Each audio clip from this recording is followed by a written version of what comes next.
जीवन को यदि नापा जाए तो जीवन इतना लंबा नहीं है कि जीवन भर जीवन को नापा ना जा सके। जीवन तो नप जाता है, सिर्फ एक दो कदम रखने होते हैं, सिर्फ दो कदमों में जीवन को नापा जा सकता है, सिर्फ 2 कदम, और जीवन की नाप तोल पूरी की पूरी हो जाती है। जगत का कोई भी व्यक्ति हो और उसका पथ कोई भी हो, उसका धर्म कोई भी हो, कोई भी मजहब हो, वह नाप सकता है। यह एक बहुत बड़ा सत्य है। और सत्य क्या है?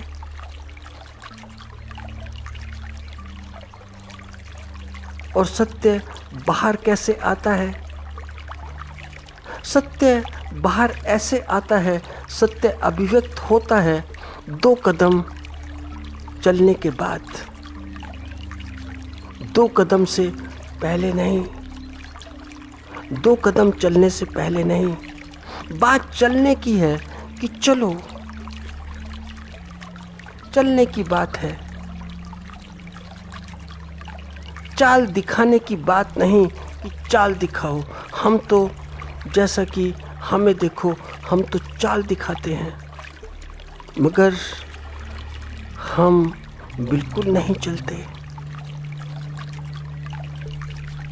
यह सच है।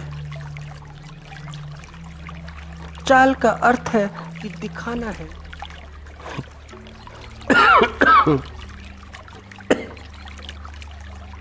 कि क्या अद्भुत चाल है, कैसी चाल है। और चाल भी ऐसी होती है, वह दूसरों पर निर्भर होती है। दूसरों पर निर्भर इसलिए होती है कि दुनिया चाल पर मोहित हो जाए। जैसे कि तुम लो, भीड़ की चाल होती है, भीड़ की, फिर कोई भी भीड़ हो, क्या फर्क पड़ता है? वह तो भीड़ है, वह तो है ही दिखाने के लिए। तो सब दिखाते हैं, सारे मजहब दिखाते हैं, सारे धार्मिक लोग दिखाते हैं कि हमारी चाल ऐसी है, मगर चलता कोई नहीं। क्योंकि चलना बड़ी दूसरी बात है, क्योंकि चलना बड़ा दूसरा विषय है। क्योंकि चलने के बाद ही अनुभव होता है कि वहाँ पर 2 पड़ाव हैं, 2 पड़ाव। तो पहला श्रम का और दूसरा विश्राम का, श्रम का भी और विश्राम का भी। तो जिसने श्रम किया वही ठीक विश्राम भी कर सकता है, मगर श्रम का अनुभव प्राथमिक है, विश्राम का अनुभव द्वितीयक है। विश्राम का अनुभव श्रम के बाद ही हो सकता है। यह कोई इतना असाधारण ज्ञान नहीं है कि जो समझ में ना आ सके। बड़ी साधारण सी बात है, बड़ा साधारण सा ज्ञान है। इतना साधारण है कि रोज जीवन में होता है। पूरा दिन श्रम किया, मेहनत की, मजदूरी की, तो फिर रात्रि काल में विश्राम किया।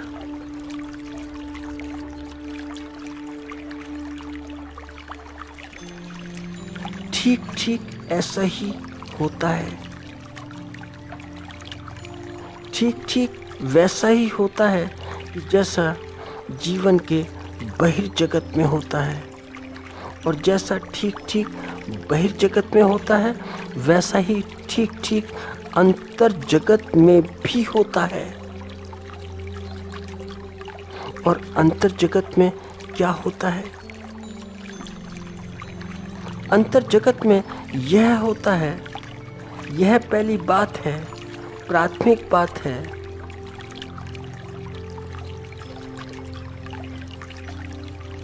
कि चलो,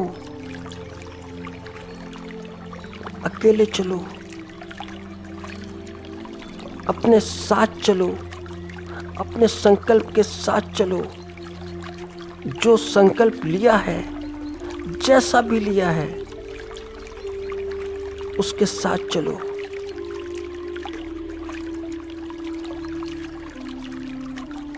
और क्योंकि सभी के जीवन के संबंध में संकल्प दुनिया में बड़े अलग अलग हो सकते हैं, मगर जीवन के संबंध में संकल्प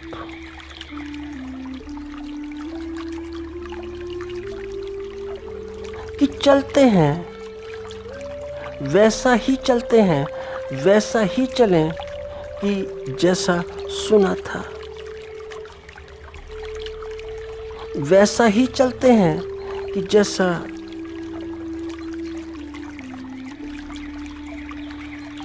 हमने पढ़ा था। तो चलेंगे, जरूर चलेंगे, जैसा पढ़ा था उसके अनुसार, जैसा सुना था उसके अनुसार यात्रा जरूर करेंगे। तो ऐसी यात्रा जीवन के संबंध में, यही तो तीर्थ यात्रा है। तो संकल्प यात्री का है, जैसा उसने सुन लिया, जैसा उसने पढ़ लिया, जैसी उसकी धारणा है वह वैसी ही यात्रा करता है। प्रत्येक धर्म का व्यक्ति, प्रत्येक मजहब का व्यक्ति वह तीर्थ यात्रा के लिए निकल पड़ता है। और क्यों निकल पड़ता है, क्यों उसकी तीर्थ यात्रा होती है? वह इसलिए कि तीर्थ तक पहुंच जाए, कि तीर्थ के दर्शन हो जाएं। तो यह यात्रा जीवन का पहला संकल्प है, पहला कदम है। और जो ठीक ठीक अपना पहला कदम जीवन में रखता है और उसी के अनुसार जीवन में चलता है और पूरा चलता है और चलने के बाद अनुभव लेता है, तो वह सिर्फ एक ही अनुभव लेता है कि वह यात्रा ही करता रहता है।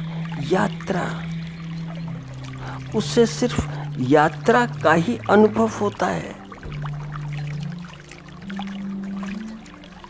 फिर वह ऐसा समझता है कि यात्रा ही यात्रा। बैठ तो गए वाहन पर, वाहन चलता ही रहा, कहीं रुका भी नहीं, मगर जो गंतव्य है, जहाँ पहुँचना था, जिस तीर्थ पर जाना था, वह गंतव्य तो आया ही नहीं, वह तीर्थ तो आया ही नहीं।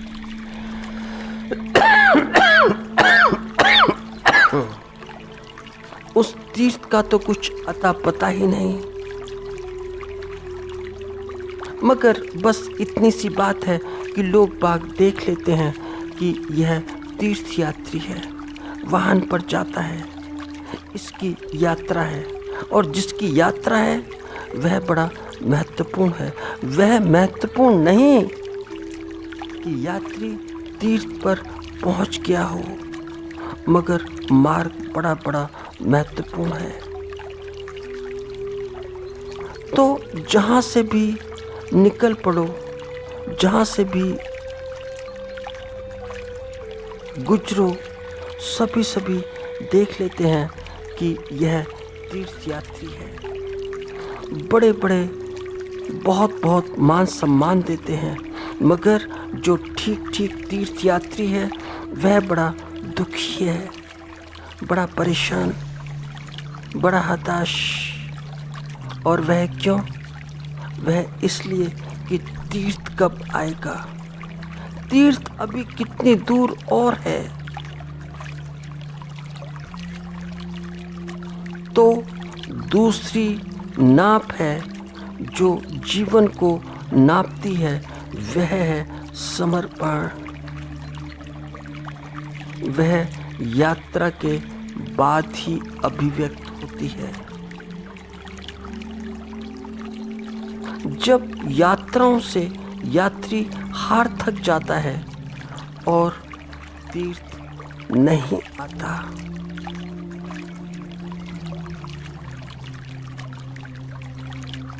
तीर्थ तक नहीं पहुंच पाता,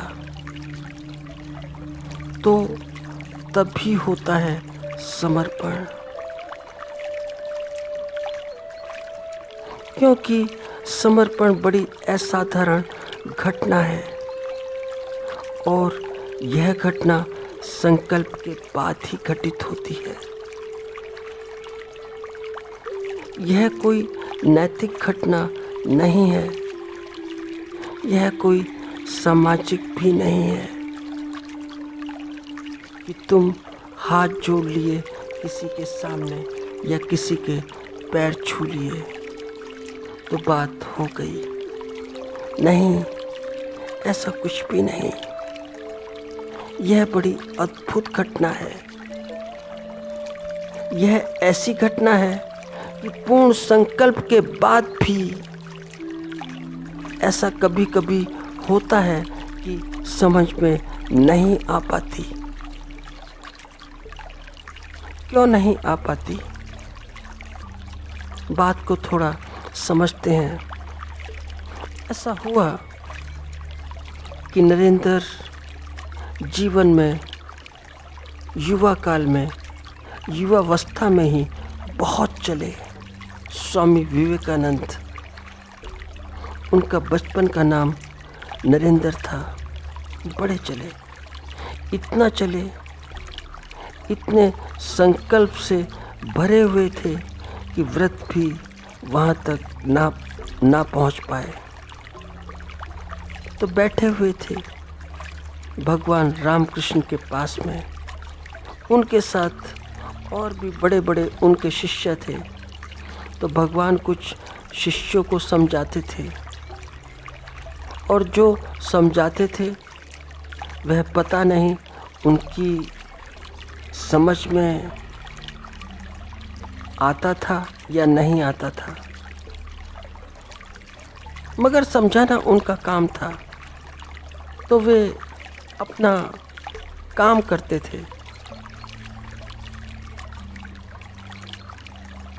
तो उन्होंने देखने के लिए, यह जानने के लिए कि मेरी बात सबकी समझ में ठीक आती है या नहीं आती है, तो उन्होंने एक सवाल किया सबके सामने। मगर उत्तर नरेंद्र से पूछा। और क्या पूछा, क्या प्रश्न किया? उन्होंने प्रश्न किया कि नरेंद्र, तू ऐसा समझ, तू थोड़ी एक कल्पना कर कि जैसे तू एक मक्खी है। तू मक्खी है, नरेंद्र नहीं है, और सामने एक कटोरा है या कटोरी, उसमें अमृत भरा हुआ है। तो अगर तू मक्खी है तो तू कूद जाए वहाँ पर तो क्या होगा? तू कूदेगा या उसका जो एक किनारा एक किनारा किनारा है, उसे ही छुएगा, उसे ही स्पर्श करेगा तो किनारे से ही स्वाद लेगा या डूब जाएगा, तो क्या करेगा? इस बात का जवाब दे। तो नरेंद्र ने बहुत सोच समझकर कहा कि मैं तो किनारे से, बहुत किनारे किनारे से, क्योंकि कूद जाऊंगा तो फिर मैं संकट में पड़ जाऊंगा, मेरा अस्तित्व ही संकट में, बहुत संकट में पड़ जाएगा, मैं मर भी सकता हूँ। बात सच है। तो जब दूसरे शिष्यों ने नरेंद्र की ऐसी बात सुनी तो वे बात सुनकर बड़े प्रसन्न हुए कि बात बड़ी लॉजिकली है, बहुत तर्कयुक्त है। मगर भगवान रामकृष्ण वे ज़रा नाराज हो गए सभी पर। और नाराज क्यों हुए? क्योंकि मक्खी का उड़ना उसका संकल्प है, मक्खी उड़ भी जाए, संकल्प का उतना ही अर्थ है कि अमृत कुंड के आस पास भी आ जाए, मंडराने लगे, वह ही बहुत है, उसका नाम ही संकल्प है। और गिर जाए, डूब जाए, वह समर्पण है। तो भगवान बोले कि क्या किनारा, क्या तुम किनारे के पास जाओगे? जब अमृत कुंड है तो उसमें डूब क्यों नहीं जाते? तो भगवान बोले तुम सब मूर्ख हो। और मूर्ख इसलिए क्योंकि जो अमृत है उसका भी बाहर से स्पर्श करते हो, बाहर से अमृत को छूते हो। और अगर बाहर से अमृत को छूते हो तो फिर यह समर्पण नहीं है, पूर्ण समर्पण नहीं है। और जो अमृत कुंड है तो उसमें स्नान उसी समय होता है कि जब पूर्ण समर्पण हो, उससे पहले नहीं। तो नरेंद्र बात समझ गए। नरेंद्र की समझ में सारी बात आ गई अपने गुरु की।